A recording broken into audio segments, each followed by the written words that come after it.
Olá pessoal, tudo bem com vocês? Hoje o assunto é hipissometria e curva hipissométrica aqui dentro da disciplina de hidrologia, recordando aquilo que a gente viu na sala de aula. Veja só, para a gente começar, é importante recordar que a hipissometria ela está lá dentro daquelas características fisiográficas da bacia que a gente já falou bastante dentro de sala de aula.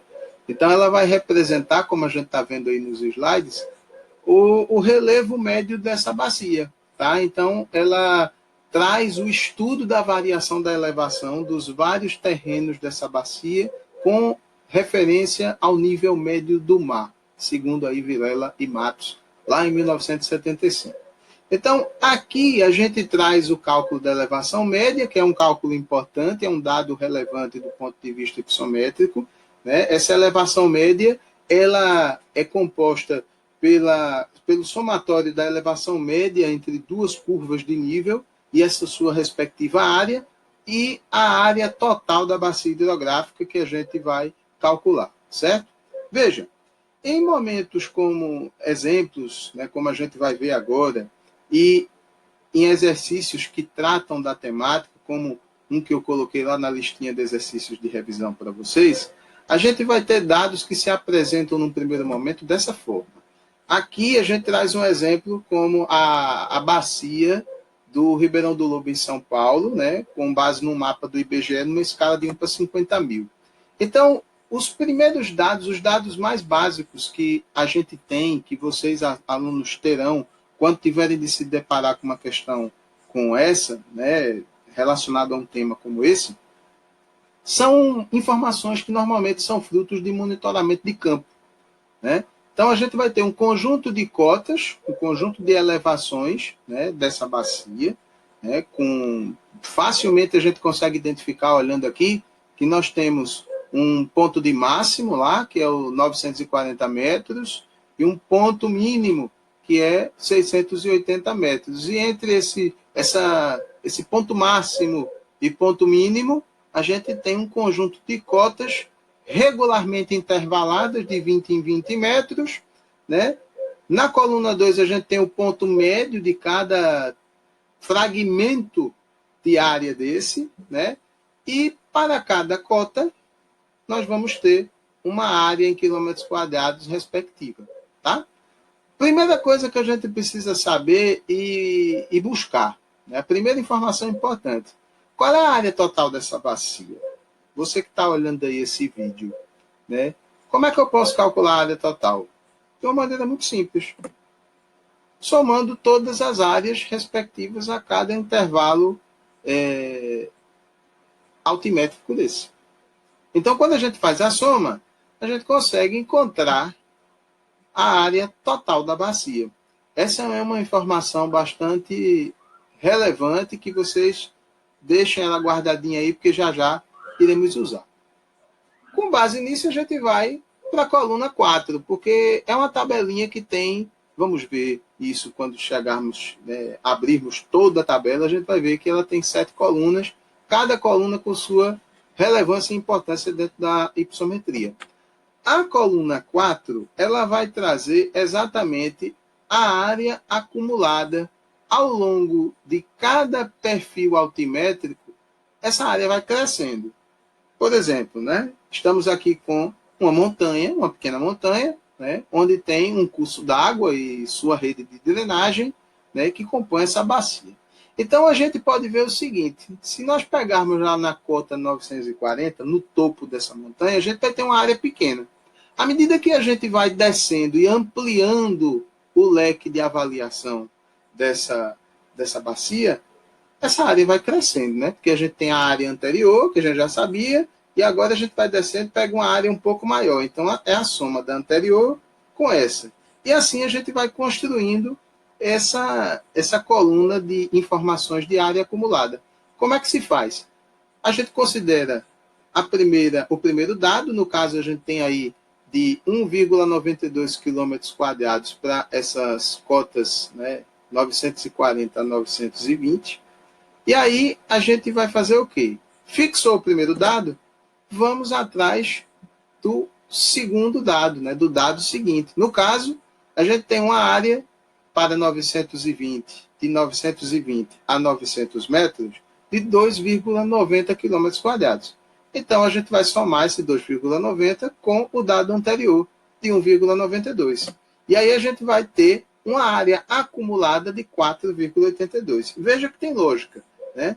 Você tem somente 1,92 para as cotas de 940 a 920, mas se você juntar, for de 940 a 900, você abranger esse espaço, você obviamente vai ter uma área maior. Esse cálculo a gente vai fazer, né? Com base no último resultado, vamos somar com o próximo e aí obter o dado seguinte.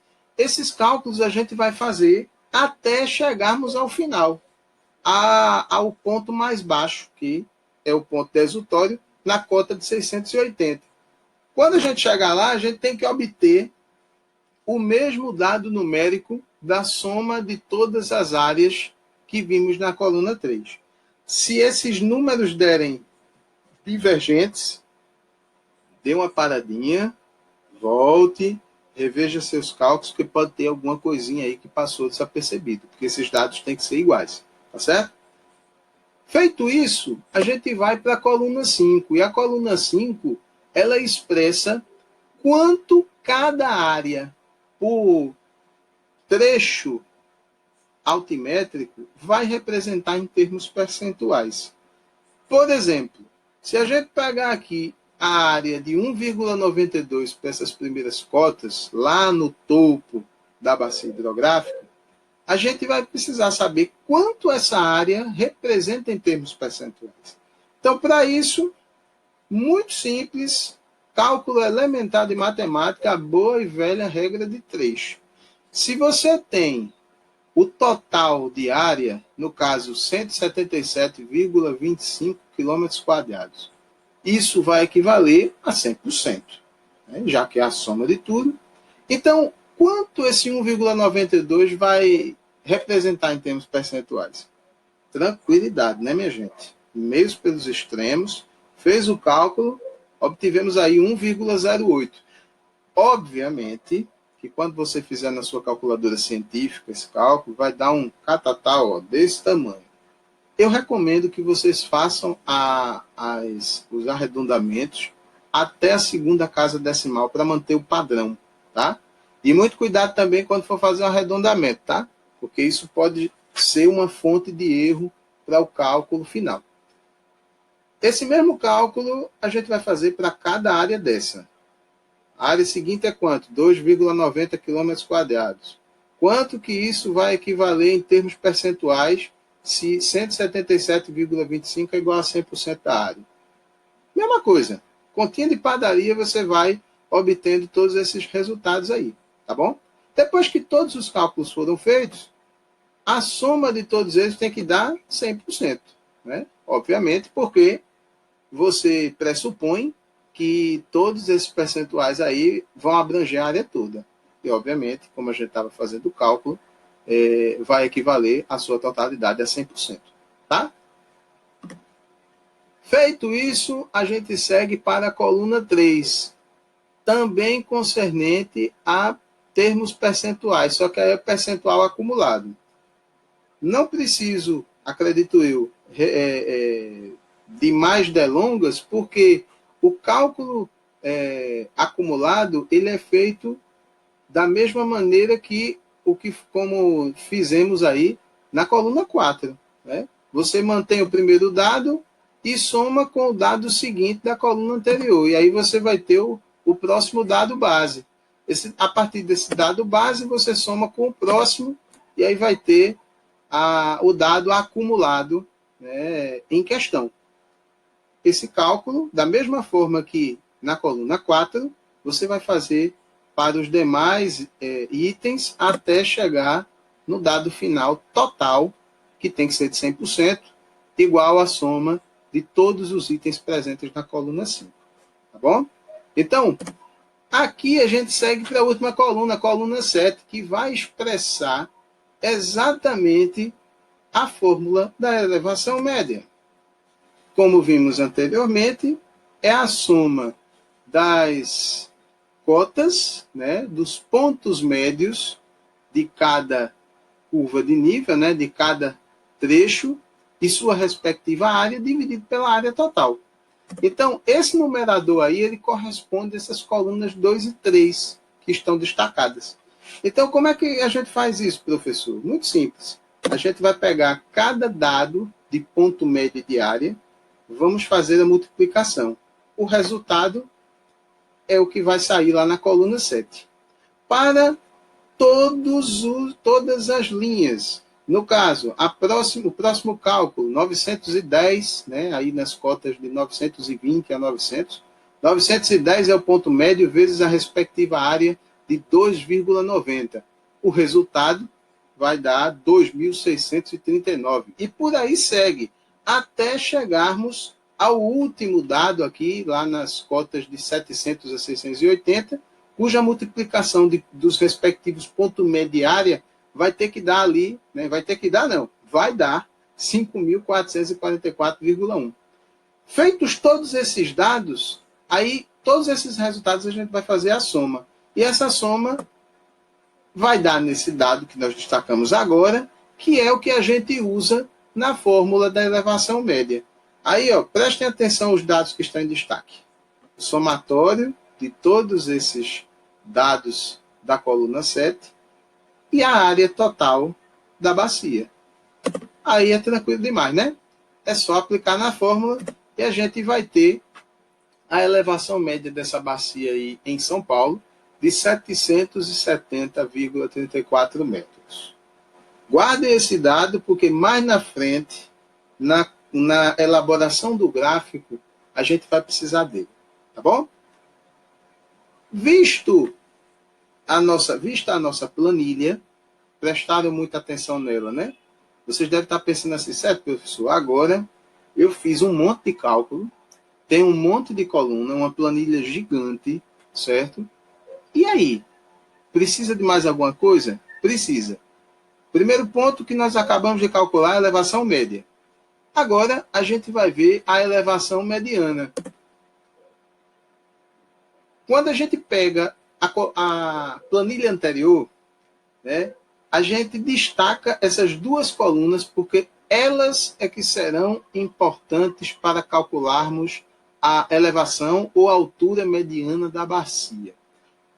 Aí vocês podem estar pensando, mediana, eu já vi isso em algum lugar, viu sim. Estatística. Em estatística, a mediana ela é a chamada medida de tendência central, que vai corresponder ao valor central de um conjunto de valores ordenados, ou seja, 50%. A mediana sempre estará na metade do conjunto de dados. Presta atenção. Olhem para essas colunas que estamos vendo aí da nossa planilha. Mais especificamente na coluna 4. Vocês estão vendo que os dados estão todos organizados, né? Ordenados. Estão em ordem crescente. Por isso que a gente faz o cálculo acumulado, tá? Porque quando a gente faz o cálculo acumulado, ele ordena o conjunto de dados de maneira crescente para que a gente possa efetuar uma leve análise estatística sobre eles. Então, 50% dos dados, a metade, estaria onde? Hein? Mas para a gente saber que metade é essa, a gente tem que ter noção de uma coisa. Qual é o dado de referência? Então, se eu tenho aí um conjunto de áreas acumuladas, e eu sei que a área total da bacia ela tem 177,25 km², então a elevação mediana, como a mediana está na metade do conjunto de dados, então ela vai estar a 50%. Logo, a altura da elevação mediana ela vai ser igual a 0,5, que é igual a 50%, vezes a área total, ou seja, é a metade. É a mesma coisa que pegar 177,25 e dividir por 2. Logo, a altura, né, da elevação, né, a elevação mediana, vai ser 88,625 km². Vamos voltar aí para a coluna 4. Onde é que está 88.625? Não tem, né? Mas a gente sabe que existe, onde é que ele estaria, né? Essa altura estaria. Ela estaria aí, ó, entre as cotas 780 e 760 de jusante. Então, a mediana, nesse conjunto de dados, ela estaria aí, onde está destacado, nesse imprensadinho aí, certo? Se a gente fizer o zoom, a gente vai perceber exatamente isso, que a gente tem as cotas e as suas respectivas áreas, temos 780, 760, nós descobrimos a mediana em termos de área, mas a gente não sabe quanto em cota essa área mediana representa. E aí a gente vai calcular. Mas como é que a gente calcula, professor? A gente calcula de uma forma muito elementar dentro da matemática, que se chama interpolação. A gente vai interpolar. Eita, professor, que fórmula grande! Tem precisão disso? Tem, minha gente. A fórmula ela é grande assim, aparenta ser grande, mas ela não morde não, tá? Ela é bem tranquila de resolver. A gente está vendo aí que... E essa interpolação não serve só para esse caso, para qualquer caso. Quando você precisa interpolar um valor até então desconhecido entre dois valores conhecidos, você vai utilizar dessa maneira, tá? A gente tem um conjunto de elevações, no caso referentes às cotas, e alguns dados de área, né? Então a gente tem E2 e E1, A2 e E1. Aí você diz assim, certo, professor, quem é 2 e quem é 1? O 1, ele vai ser considerado sempre a cota jusante mais a montante. É a cota que está mais próxima do ponto máximo. Então, no caso, todos os dados aí, 780 e 63,69, eles serão os dados 1. Enquanto que a cota 760 e a área respectiva de 93, 94 quilômetros quadrados aproximadamente, serão os dados 2. Outro dado importante que está aí de baixo é a área total da bacia. Por quê? Porque ela entra ali no cálculo da interpolação, certo? Obviamente que eu coloquei aqui a área total para facilitar a visualização de vocês, porque se nós substituirmos 177,25 ali na fórmula, no AT, é 177,25 dividido por 2, que vai dar exatamente essa área prevista para a elevação da mediana, tá certo? É mais para facilitar a visualização de vocês do cálculo. A partir daí, minha gente, é só aplicação de fórmula. Lembrando sempre que na matemática a gente resolve primeiro o que está no parêntese, certo? Depois que a gente resolve o que está no parênteses, né? Numerador, denominador, resolve tudinho, é que a gente faz a multiplicação e a soma. Sempre da direita para a esquerda. Aí, ó. Feitos os cálculos, a gente conseguiu encontrar a elevação mediana de aproximadamente 764 metros. É o segundo dado que vocês precisam estar guardadinhos aí, tá? Calculamos a elevação média, calculamos agora a elevação mediana, e agora nós já fizemos a planilha grande lá atrás, tá? Agora a gente vai para a nossa curva hipossométrica. Veja, daquela planilha grande que nós elaboramos primeiro, que fizemos os cálculos bem direitinho, a gente só vai precisar para elaborar a curva hipossométrica de duas colunas. As colunas das cotas e as colunas dos percentuais de drenagem acumulados. Porque são esses dois itens que compõem o gráfico, né, a chamada curva hipossométrica. Tá bom? Aí você olha assim, certo, professor, mas como é que eu vou colocar isso no gráfico? Aí a gente precisa fazer uma arrumação, tá? Essa arrumação, primeiro a gente precisa definir quem é X e quem é Y. O X ele vai ser o percentual acumulado de drenagem. E o Y serão as cotas, certo? Será a questão das elevações da bacia. Uma vez que a gente sabe quais são os eixos, a gente agora precisa organizá-los. Então, eu fiz uma nova tabela reorganizando tudo isso. Prestem atenção. No eixo de Y, a gente vai ter a cota a começar do seu ponto de montante, certo? Que no caso aí é 940. Ele vai, o ponto de montante da bacia, ele vai equivaler a 0 de percentual acumulado de drenagem. Justamente por ser o ponto máximo. Então, se ele está lá em cima, no topo, obviamente ele não vai ter uma declividade na sua drenagem para a bacia hidrográfica, tá? À medida que você vai se descendo, né? No caso, a gente vai passando de cota 940 para 920, aí a gente tem os respectivos valores acumulados, até que no ponto mínimo de exutório, no caso 680, a gente vai ter o máximo de percentual acumulado de drenagem, tá bom? Organizou os dados dessa forma? Aí agora é só montar o gráfico. Olha o gráfico aí, ó, bonitão, certo? Que é onde a gente faz a relação entre essas cotas, né, esses trechos de altimetria da bacia, com seu respectivo percentual de drenagem na hipossometria, tá? Uma coisa importante, veja, uma vez que a gente fez o gráfico, aí agora é só ligar os pontos. Se a mediana ela está a 50% do conjunto de dados, logo no eixo de X ela vai estar em 50. E aí a gente não calculou lá, né, que a mediana é de 764, é só procurar no eixo Y e ligar os pontos com o eixo de X em 50%.